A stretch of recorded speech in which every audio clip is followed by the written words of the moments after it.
नंदूबाबा अशोक खरात प्रकरणामुळे महाराष्ट्र हादरलेला असतानाच चंद्रपूर जिल्ह्यातही अघोरी पूजेचा प्रकार उघडकीस आलाय। मागील 2 वर्षांपासून गुप्तधनाच्या आमिषानं कुमारिका आणि विधवा महिलांचा अघोरी पूजेसाठी वापर केला जात असल्याची खळबळजनक माहिती समोर आली आहे। चंद्रपूरमधील सावली तालुक्यातील चिंचडोह बॅरेज परिसरात मागील आठवड्यात कासवांची तस्करी पकडल्यानंतर हा धक्कादायक प्रकार समोर आला। या प्रकरणात महिलांचं मोठ्या प्रमाणावर लैंगिक शोषण झाल्याची शक्यता वर्तवली जाते।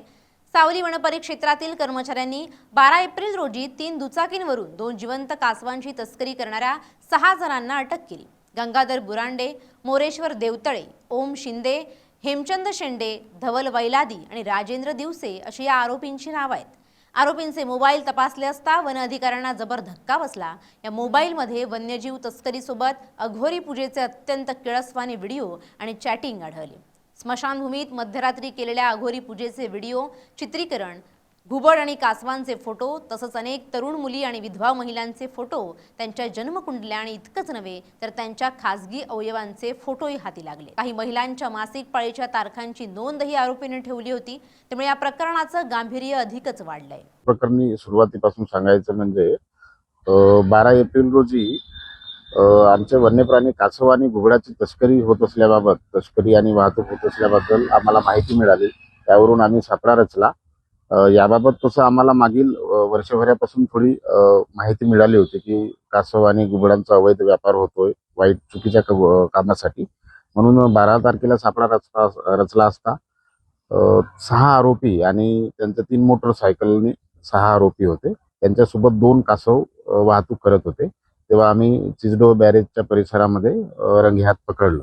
त्यानंतर 6 लोकांना आणलं, ताब्यात घेऊन चौकशीकरता आणलं असता त्यांच्या मोबाईलवरून त्यांचे जे मोबाईलमधले व्हिडिओज फोटोज होते ते सगळे काळी जादू आणि अघोरी विद्येकरिता वापर करीत असल्याचे निदर्शनास आले। परंतु त्या तपासामध्ये त्या 6 शिवाय अनेक लोकांचा सहभाग असल्याचं निदर्शनास आलं। आम्ही जवळपास 17 लोकांना चौकशीसाठी नोटीस दिले। काल काही 16 तारखेला काही संशयित लोक आले होते, त्यांचे पण जबाब नोंदवले। त्यापैकी अजून 2 लोकांकडनं, 2 आरोपीकडनं आम्हाला कासव रिकव्हर करायचा आहे। 2 कासव जे आम्ही जप्त केले होते ते माननीय न्यायालयाच्या आदेशानुसार पशुवैद्यकीय अधिकारी यांच्याकडून तपासणी करून निसर्गमुक्त करण्यात आलं। पुढील तपास आमचे वरिष्ठ अधिकारी, विभागीय वन अधिकारी श्री राजन तलमले सर, सहाय्यक वन संरक्षक विकास तरसे सर यांच्या मार्गदर्शनाखाली मी पुढील तपास करीत आहे। त्यामध्ये काही लोकांचा सहभाग असून परत कासव आणि घुबड आम्हाला जप्त करायचे आहे। व म्हणजे अजून त्यामध्ये जो मेन पुजारी आहे त्याच्यापर्यंत आम्हाला पोहोचायचं आहे। ते अजूनपर्यंत त्याचा शोध लागलेला नाही। त्यामुळे आम्ही पुजारी जो आहे मुख्य बुवा त्याचा शोध घेणं सुरू आहे। घुबड आणि कासव यांचा संबंध आपल्या पुराणांमध्ये धनसंपत्तीशी जोडला जातो। त्यामुळे अघोरी पूजेत त्यांचा वापर केला जातो। विधवा महिला आणि कुमारिका या मांत्रिकांचं सहज सावस ठरतात। त्यांच्या पाठीशी कुणी नसल्यानं त्यांचं शोषणही पूजेच्या निमित्तानं केलं जातं, अशी माहिती अनिसचे कार्यकर्ते हरिभाऊ पाथोडे यांनी दिली आहे। चंद्रपूर जिल्ह्यामध्ये सावली तालुक्यातील वनपरिक्षेत्रामध्ये 2 युवकांना कासवांची तस्करी करताना वन विभागानं पकडलं आणि त्यांच्या मोबाईलमध्ये ज्या काही आक्षेपार्ह गोष्टी सापडल्या त्यांना, त्यामध्ये अघोरी पूजांचे साहित्याचं अगदी मांडणी, स्मशान घाटामध्ये केलेली अघोरी पूजा किंवा विधवा महिलांचे, कुमारिकांचे फोटो, त्यांच्या मासिक पाळींच्या तारखा आणि हे संपूर्ण प्रकार चंद्रपूर जिल्ह्यामध्ये खूप वर्षापासून गुप्तधन शोधण्यासाठी केल्या जातात। ब्रह्मपुरी तालुक्यामध्ये 2018ला एक 2 वर्षे युग मेश्राम नावाच्या एका मुलाचा नरबडी गुप्तधनासाठी देण्यात आला। सिंदेवाई वन विभागामध्ये सुद्धा वाघाची नखं, वाघाच्या मिशा, वाघाचे दात हे एकदा गायब होते, ते सुद्धा गुप्तधनासाठी वापरले, याचा शोध सुद्धा वन विभागाने लावला। चिमूर तालुक्यामध्ये सुद्धा एका कासवाचा वापर करून एका नववधूचा छळ करण्यात आला होता। तोही उद्देश हा गुप्तधनाचाच होता।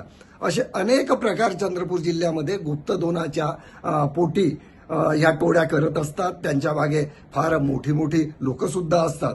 पण बऱ्याचदा या ठिकाणी हा जो आरोपी आहे हा वन विभागाच्या कोठडीत आहे आणि वन विभाग त्याच्या खोलामध्ये जात नाही. म्हणून मी या माध्यमातून एवढंच सांगेन की हा संपूर्ण तपास पोलीस विभागाने आपल्या स्वतःकडे घ्यावा आणि महाराष्ट्र शासनाचा जादूटोणा विरोधी कायदा 2013 या घटनेला लागू करावा. या टोळीचं जाळं चंद्रपूर, गडचिरोली जिल्ह्यातील चिमूर, पोरभुर्णा आणि चारमोशी अशा ग्रामीण भागात पसरलेलं आहे. या रॅकेटमध्ये जवळपास 50 मध्यस्थ कार्यरत असून ते शिकार शोधण्याचं काम करत होते. हे मध्यस्थ महिलांच्या जन्मकुंडल्या आणि त्यांचे व्हिडिओ मुख्य मांत्रिकाकडे पाठवतात. या वर्तुळात मांत्रिकाला टेस्टर म्हटलं जात होतं. एखादी महिला किंवा प्राणी अघोरी पूजेसाठी योग्य आहे की नाही हे हा टेस्टर ठरवत असे. त्यानंतर निर्जन स्थळी किंवा स्मशानभूमीत अघोरी विधी पार पाडले जात होते. पैशांचा पाऊस पाडणं आणि गुप्तधन मिळवून देण्याच्या नावाखाली श्रीमंत आणि गरीब अशा दोन्ही स्तरावरील लोकांना फसवलं जात होतं. आरोपींनी अघोरी पूजेतून सोन्याची बिस्किटं मिळाल्याचा बनाव रचला होता. मात्र वन विभागाच्या छाप्यादरम्यान ती बिस्किटं बनावट असल्याचं उघड झालंय. सध्या सर्व 6 आरोपी कोठडीत असून मुख्य सूत्रधार असलेला मांत्रिक आणि महाराज फरार आहेत. हे प्रकरण अत्यंत गंभीर आणि गुन्हेगारी स्वरूपाचं असल्याने लवकरच हा तपास पुढील विभागाकडे वर्ग केला जाणार आहे. भोंदू अशोक खराजचं प्रकरण महाराष्ट्रभर गाजत असतानाच चंद्रपूर जिल्ह्यातील सावली भागामध्ये गुप्तधन शोधण्याच्या नावाखाली वन्यजीवांची तस्करी आणि सोबतच कुमारिका आणि विधवांची अघोरी पूजा हा अतिशय खळबळजनक आणि गंभीर प्रकार उघडकीस आलेला आहे. या प्रकरणाने पुन्हा एकदा पुरोगामी महाराष्ट्रामध्ये प्रबोधनाची वैज्ञानिक दृष्टिकोन रुजण्याची किती गरज आहे हे पुन्हा एकदा अधोरेखित झालेलं आहे. या प्रकरणामध्ये मोठ्या प्रमाणात वन्यजीवांची तस्करी ही गुप्तधन सोबतच वेगवेगळे दुर्धर आजार बरे करण्यासाठी म्हणून त्यांचा वापर होतो. ही तर गोष्ट आहेच. त्यासोबतच अशा प्रकरणामध्ये अघोरी प्रकारामध्ये विधवा महिलांचा आणि कुमारिकांचा जो वापर होत होता ही सुद्धा अतिशय गंभीर बाब आहे. आणि या साऱ्या प्रकरणामध्ये प्रशासनाने, विशेषतः वन विभागाने, जिल्हा प्रशासन तसेच पोलीस प्रशासनाने या प्रकरणाच्या खोलात जाऊन सखोल चौकशी करून हे प्रकरण पूर्ण बाहेर आणायला पाहिजे. सोबतच पुन्हा महत्त्वाची बाब म्हणजे की हे या सारे प्रकरण अशी बाहेर येत असताना जनतेचं प्रबोधन होणं किती गरजेचं आहे, किती महत्त्वाचं आहे हे सुद्धा अतिशय महत्त्वाची बाब या निमित्ताने पुढे आलेली आहे. अखिल भारतीय अंधश्रद्धा निर्मूलन समिती मागील 40 वर्षापासून समाजामध्ये वैज्ञानिक दृष्टिकोन रुजवण्याचं, समाजाचं अंधश्रद्धा निर्मूलन करण्याचं काम करीत आहे. आणि या प्रकरणानंतर सुद्धा जिल्ह्यामध्ये मोठ्या प्रमाणात प्रबोधनाची गरज निर्माण झालेली आहे. आमचं संघटन तर हे काम करतच आहे, सातत्याने करत आहे. पण जिल्हा प्रशासन, आता वन विभाग सुद्धा यामध्ये सामील व्हायला पाहिजे की त्यांनी सुद्धा मोठ्या प्रमाणात वन्यजीव आणि अंधश्रद्धा या विषयावर काम करायला पाहिजे. त्यांच्या कर्मचाऱ्यांचं प्रशिक्षण करायला पाहिजे. जंगलालगतच्या गावांमध्ये किंवा जे काही वन्यजीव संबंधित ज्या अंधश्रद्धा आहेत त्याविषयी प्रबोधन केलं पाहिजे. पोलीस विभाग आणि जिल्हा प्रशासनाने सुद्धा त्यांनी सुद्धा हे प्रकरण अतिशय गंभीरतेने घ्यायला पाहिजे. आणि आमच्या संघटनेला सोबत घेऊन पुढे मोठ्या प्रमाणामध्ये प्रबोधनाचे आणि समाजामध्ये वैज्ञानिक दृष्टिकोन रुजवण्याचं काम मोठ्या प्रमाणात हातात घ्यायला पाहिजे. या प्रकरणामुळे जिल्ह्यात मोठी खळबळ उडाली असून भोंदूगिरीच्या या विळख्यात अजून किती महिला अडकल्या आहेत याची धक्कादायक माहिती तपासांती समोर येण्याची शक्यता आहे. या प्रकरणातील मांत्रिकापर्यंत पोहोचण्याचा प्रयत्न सुरू आहे. दरम्यान या प्रकरणात आणखी 10 जणांना ताब्यात घेतलंय. बहिरराव दिवासे, LS मराठी, चंद्रपूर.